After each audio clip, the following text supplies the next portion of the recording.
एक बार एक पहाड़ की चोटी पर एक विशाल वृक्ष पर सिंधु का नाम का एक विशेष पक्षी रहता था।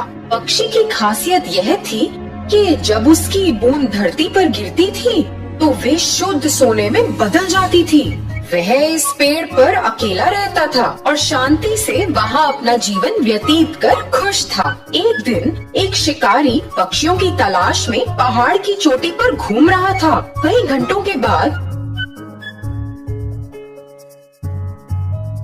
जब वह किसी पक्षी को पकड़ने में सक्षम नहीं था तो उसने विशाल पेड़ के नीचे कुछ देर आराम करने का फैसला किया, जिस पर सिंधु का रहता था।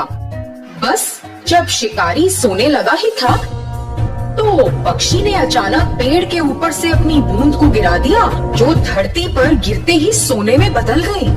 शिकारी के चेहरे के ठीक बगल में सोने का टुकड़ा गिरा और जब उसने देखा तो उसने चिड़िया की ओर देखा। फिर से एक और टुकड़ा गिर गया और इस बार शिकारी ने जमीन पर इसे सोने में बदलते देखा। इस सब ने शिकारी को बहुत हैरान कर दिया था। शिकारी सोचने लगा, मैं कई वर्षों से पक्षियों को पकड़ रहा हूँ, लेकिन कभी भी ऐसा पक्षी नहीं देखा या यहाँ तक कि ऐसे पक्षी के बारे में सुना भी नहीं जिनकी बूंद सोने में बदल जाती है। यह निश्चित रूप से एक विशेष पक्षी है जिसे मुझे पकड़ना है।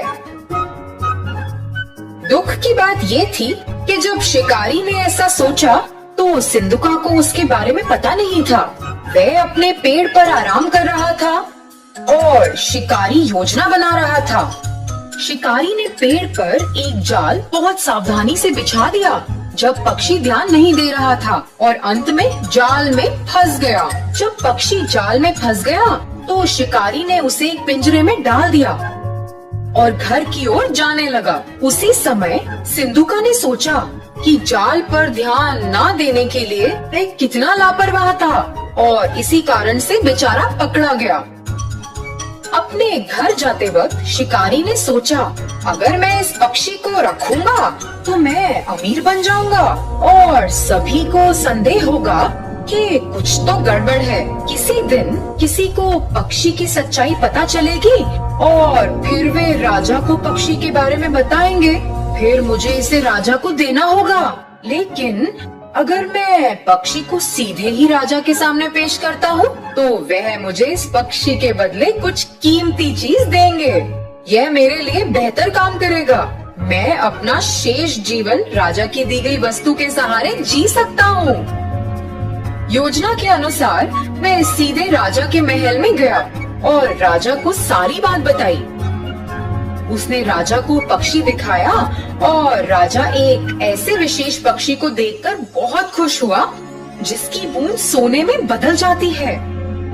उसने अपने नौकर को बुलाया, इस पक्षी की उचित देखभाल करो, उसे एक शानदार पिंजरे में रखो और उसे भरपूर भोजन और पानी दो। सुनिश्चित करें कि वह दूर नहीं हो। वह महल का शाही पक्षी होगा और अपनी बूंदों से मुझे कई दौलत देगा। अचानक राजा के मंत्रियों में से एक राजा के पास पहुंचा। राजा जी, एक पक्षी की बूंदें सोने में कैसे बदल सकती हैं?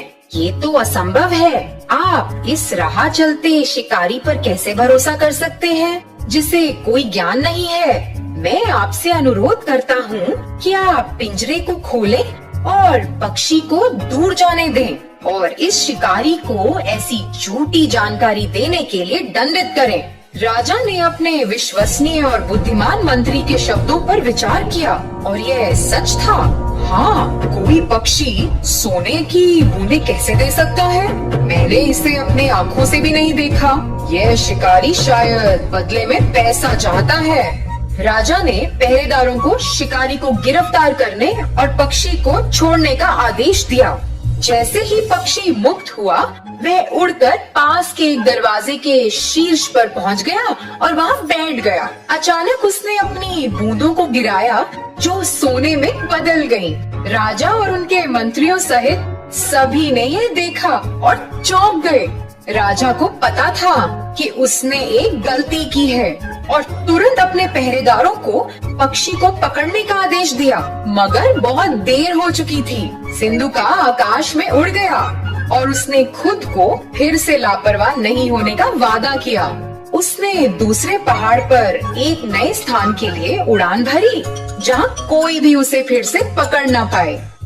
तो बच्चों, इस कहानी से हमें क्या शिक्षा मिलती है कि चाहे कुछ कितना भी असंभव लगे, हमें उसकी पूरी तरह जांच करनी चाहिए। धन्यवाद।